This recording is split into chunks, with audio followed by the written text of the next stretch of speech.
Mondays, 10:30 a.m. is the time for the program KALU'S Mandate. And we're back on radio. Welcome. It's another edition of the program, KALU'S Mandate, where we highlight the activities of the member representing the good people of Bende Federal Constituency at the lower chamber of the 9th National Assembly. That's the House of Representatives. And bridging the gap between the parliament and the people is the program KALU'S Mandate. My name is Michael Oni. Now, this program is live on FLO 94.9 FM, both on the terrestrial platforms and the online platforms, the YouTube page, FLO FM TV, and also the Facebook page, FLO 949 FM. We're also running simultaneously on Vision Africa 104.1 FM in Umuahia.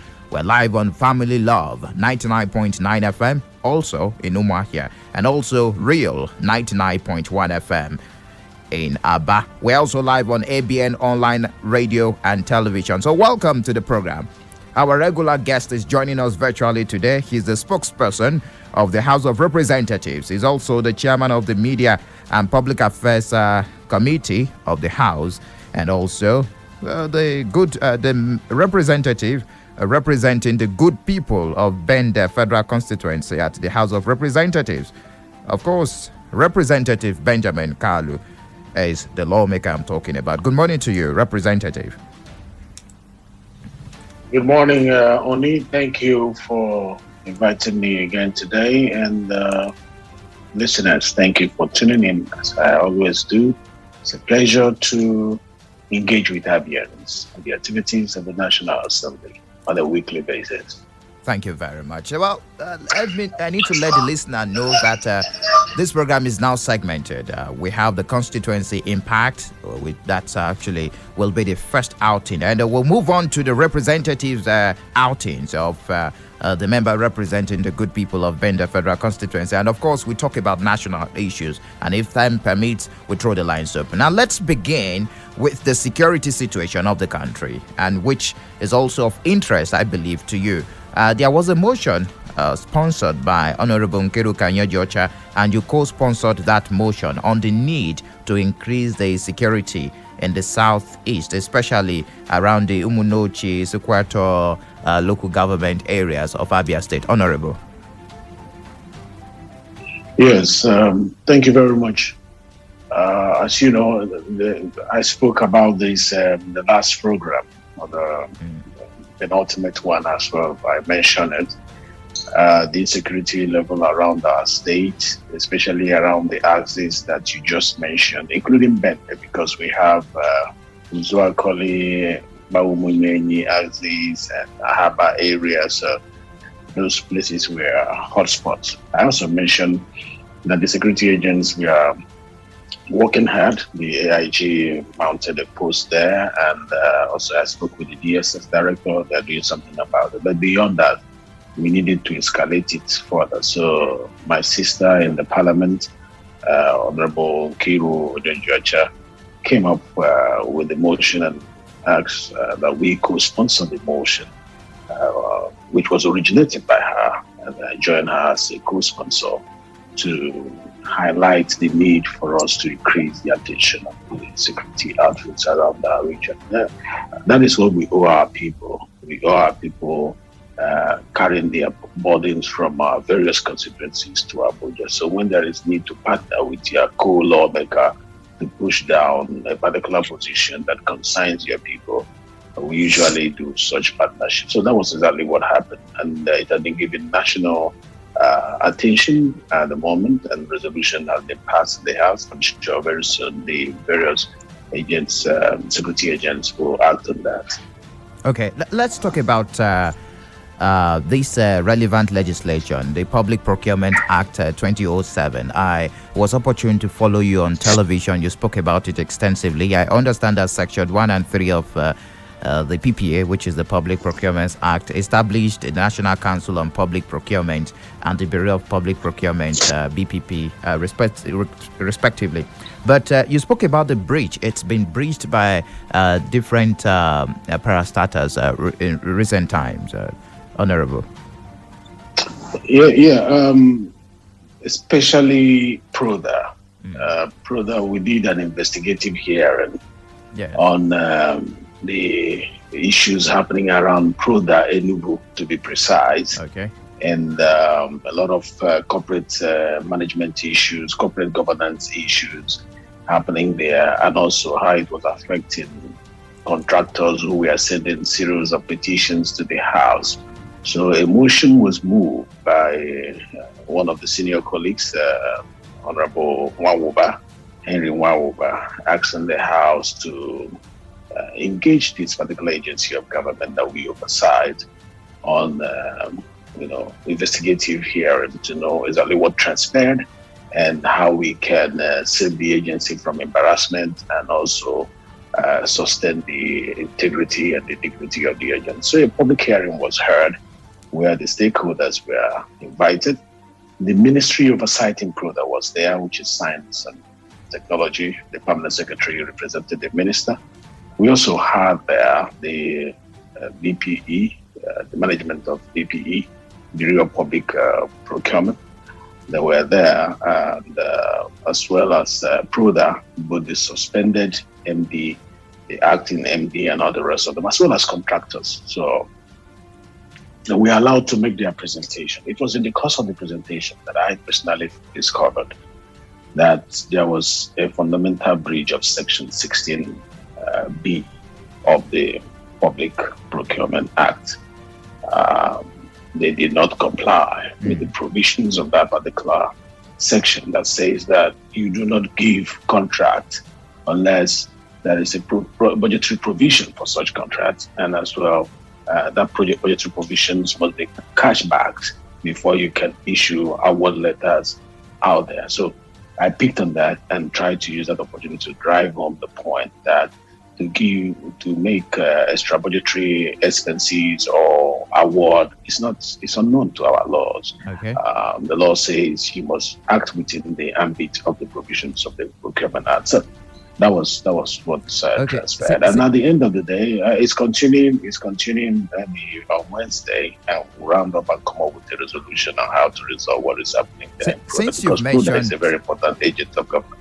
Since you've mentioned PRODA, I think I should just link it with some of the questions I have for you. The chairman of the Project Development Institute, that's the PRODA you mentioned, Comrade Daniel Onje, called on the Speaker of the House of Representatives to resign and also cause the disbandment of the House panel looking into allegations that he is holding on to offices under false pretenses. Of course, that's a very huge one, calling for the resignation of the Speaker of the House of Representatives. I understand that there is an ongoing investigation by the House of Representatives, Honorable.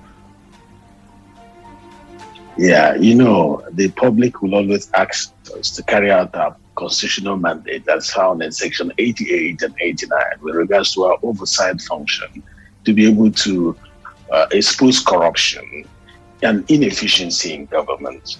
The public expects us to carry out that commission. But whenever we start doing it, you hear people saying that we are compromised or we are this or that. That's a defensive mechanism. A man cannot be a judge in his own case. In this case, you've been given the opportunity to come and be fairly heard in line with the rules of natural justice. That says on the oral pattern, let both parties be heard. If you've been invited, given the chance to express yourself, and you decided not to come, and you are sitting in the comfort of your home and asking the speaker, who has put up a panel to investigate you in line with the constitutional mandate, I mean, you're acting on the frolic of your own. It's unexpected. The issue here is that you've been invited. There's an investigation going on. You were invited. You're supposed to come and make your presentation, and you'll be heard. You might be right, or you may be wrong. But the issue is that all parties must be giving fair hearing. It was offered to him. I'm sure by next Wednesday he's going to be there to take it. Talking from the comfort of his home and addressing the number 4 citizen of the country who is exercising his constitutional mandate. I don't think that's what Nigerians need. What Nigerians need is for you, when you are invited by the parliament, to come and answer on the issues raised by the parliament. It's Ben KALU'S mandate where we highlight the activities of the member representing the good people of Bende Federal Constituency at the House of Representatives, Honorable Benjamin Kalu. And we've been speaking on several issues on his representative outings for the past 1 week, because we were here last week. Now let's move on. Honorable, it looks like the House has been sitting once a week these days, unlike the usual. What's going on? Will that cover most of this issue? Okay. You are aware that in Ghana, the parliament lost a whole lot of parliamentarians to COVID. Okay. And all over the world, a restructuring is being done to make sure that at the end of the day, that we don't have our health position jeopardized. And, health comes first. So, based on these new, they call it, what do they call it? The new protocols. The new strain. Okay. The new strain of COVID. The variants, the new strain, the COVID new strain. It's difficult to know how to approach it. So the House started by being careful to monitor whether it's going to be more calamitous than the first one, more infectious than the first one. So to be on the safer side, we said, since we're so many in a room, unlike the Senate, that is only 109, we are 360 coming under a roof. And the protocol says you should not stay together for too long under a particular roof. So based on that, we said, okay, let's start doing it once every week. And from there, we'll increase it to other number of days. I am sure by today, the House leadership is going to extend the number of sitting days from 1 day to 2 days. I believe that it's going to go from Tuesday to Wednesday. So it will be sitting Tuesday and Wednesdays of every week, leaving Thursdays for now. Maybe later on we'll take it up. This is because there's a lot of things for us to attend to. Although that we are not sitting does not mean that we are not working. Okay. If you go to the U.S. Parliament, most of the activities of the Parliament happens at the committee level, not the plenary. And we adopted this system from the U.S. Congress.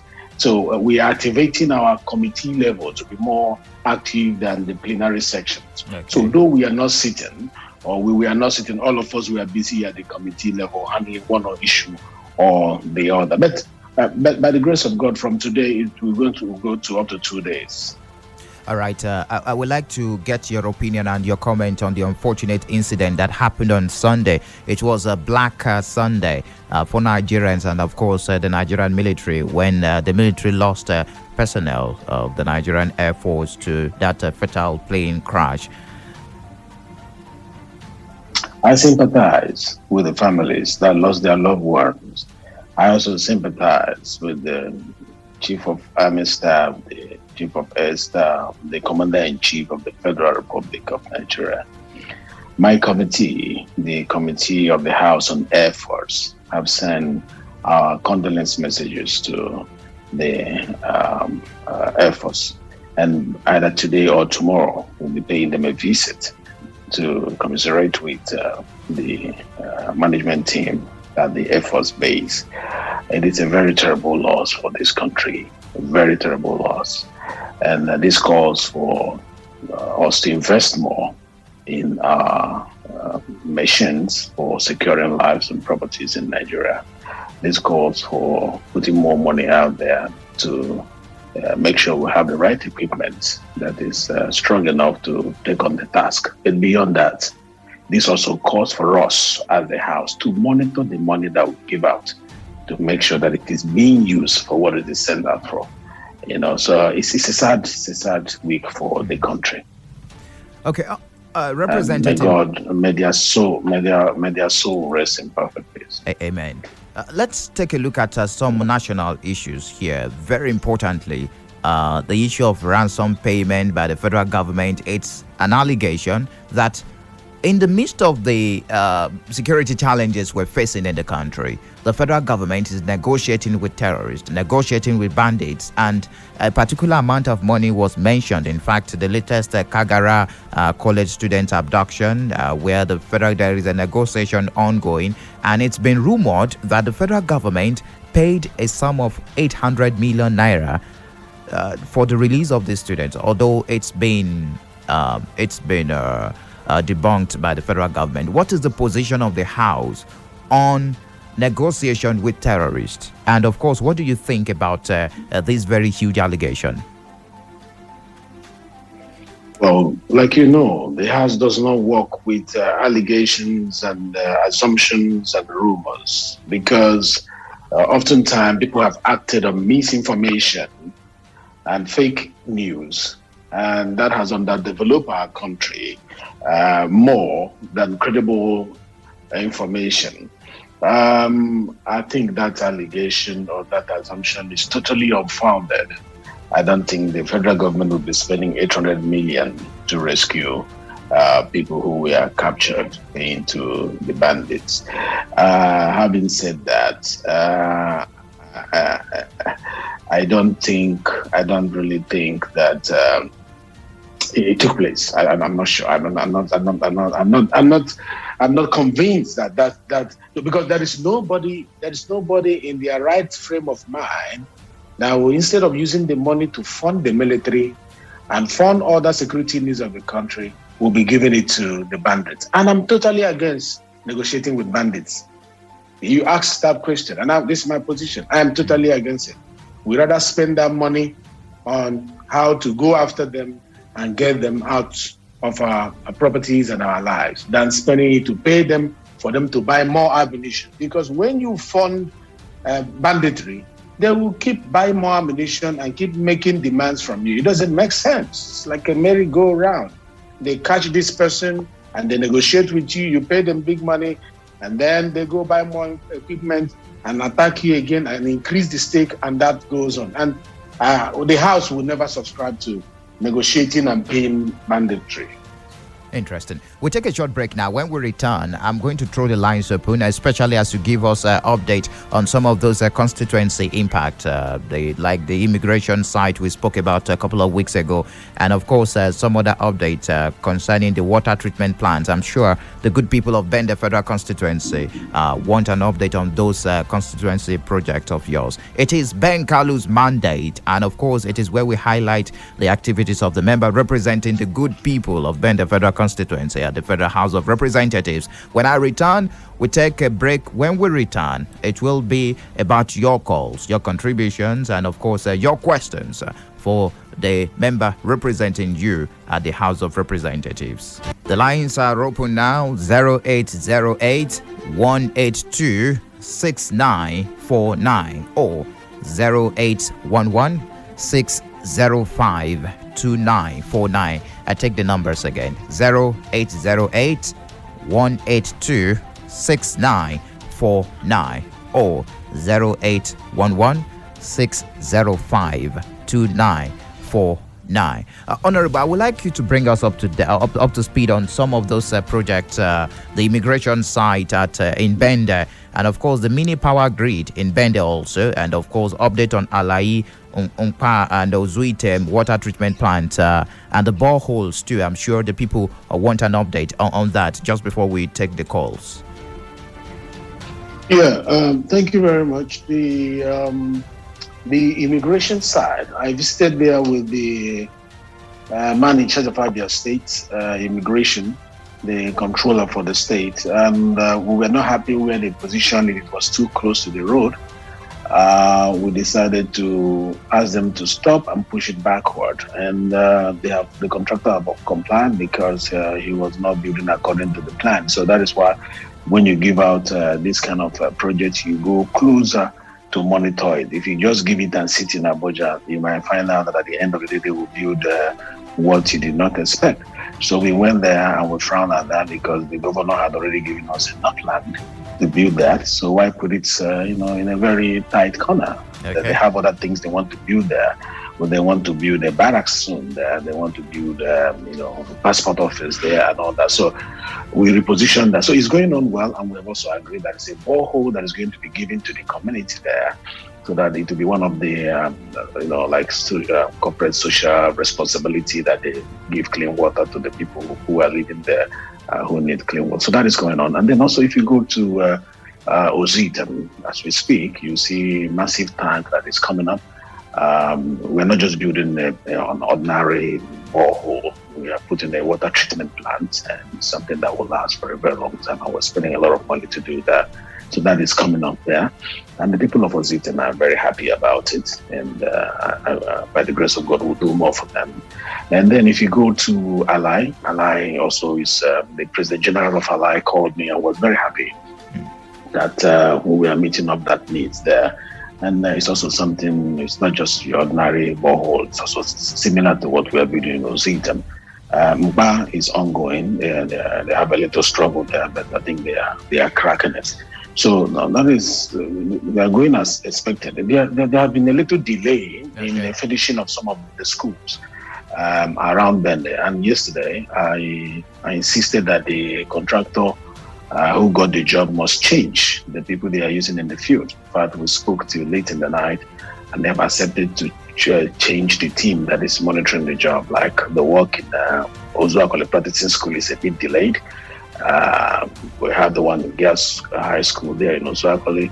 Some of them are the finishing stages, but we need them finished. We don't just want it to be at the finishing stages. We wanted those that need to be roofed, those that need to be completed to be completed. We are pushing. We are not just sitting in Abuja, we are pushing, and very soon it will be done. Every hall in Igbere will start putting the ceiling by next week, and after that, plastering will start. Only in school also is at the rate of roofing. I think maybe by next week, they also put in the roofing there. And a whole lot of other things that we are doing. The roads, if you are driving Umuahia Bende Road, the work is still ongoing, but so far, so good. They finished doing the... Yes, Honorable, can you hear me? The connection between Oprini and Oninyang, there is a big gutter there they need to remove and redo. And I was impressed when I passed through there last time. They have completed that. FEMA is doing a wonderful job, and their field officer is really supposed to be commended. I actually told them in Abuja that the team they have in Abia, they are doing a good job. I'm impressed with the work that is going on between Umuahia and Bende. All right, we need to get reaction. Also, for the main construction that will be handled by Citraco. I've had some people argue that this palliative we're doing on the road is all we have to do in Bende. No. Like I said, there's a big contract for the construction of Umuahia Bende or Havia Road, and it is for 12 billion. 1.1 billion have been approved. And Citraco is the one. I was with the Minister Fashola yesterday, and he assured me Citraco is moving to site. He was surprised it did not move to site yet. So Citraco is going to come on that road, and they're going to do a good job. Now, the mini grid, we have a mini grid that we are building, and also my constituency, they are going to start fencing soon. And the team in Abuja just assured me that maybe by next week or next 2 weeks, they will start moving. That's for power. In Adamawa, they just came back. Okay. Yeah, for power, for solar energy. So we are pushing there. Some of the town halls we are finishing has gone to new levels, and we want to pick up new. All right, Honorable, if I should allow you, you will go on and on and on. We need to get reactions because of our time. Let's quickly get feedback. Hello, good morning to you. Good morning, Michael. You're welcome. Yeah, my name is Vanessa. Good morning, Honorable. Good morning. The fact that, good morning. I want to appreciate the fact that you are doing the needful in keeping communication with your people. But I think this is the appropriate time for some of you in APC to stand up and say the truth and tell the APC government and the President Buhari that we are fed up. Especially in the state of insecurity in this country. We keep clamoring on the aspect of obeying the federal character in terms of appointment. He has never, this is 6 years going, he has never obeyed one. And there are so many criminalities going on, and he has not come out to condemn the prosecution of some of these guys. All right, let me allow him address that so that we get more calls also. Honorable, did you get him? Did he say that the federal character has not been complied with? Is that what he's saying? In some of the appointments, he's making an allegation that some of the appointments made by the executive arm of the government, federal character principle, not followed. Yes, I actually think it's something that calls for concern. To be honest, I speak for Nigerians. I don't speak for Mr. President. He's a member of my party, the leader of my party. But I'm sure also we have been incorporated in so many, positions. But when it comes to these security chiefs, that is this feeling of not being carried the way it's supposed to be along to enable the loyalty that's supposed to be commanded around the country. Because the purpose of this appointment also is to command loyalty from every part of the country. It's strategic. Appointments should be done in a strategic pattern so that everybody will have the sense of belonging and have a stakeholder there at the center so that when you need anything done, either southeast, southwest, northeast, north central, or any part, you have somebody that is respected in the center that they have confidence in, that will be able to call them and address those issues. For me, if you ask me, I think every appointment should reflect that the national should have a national spread.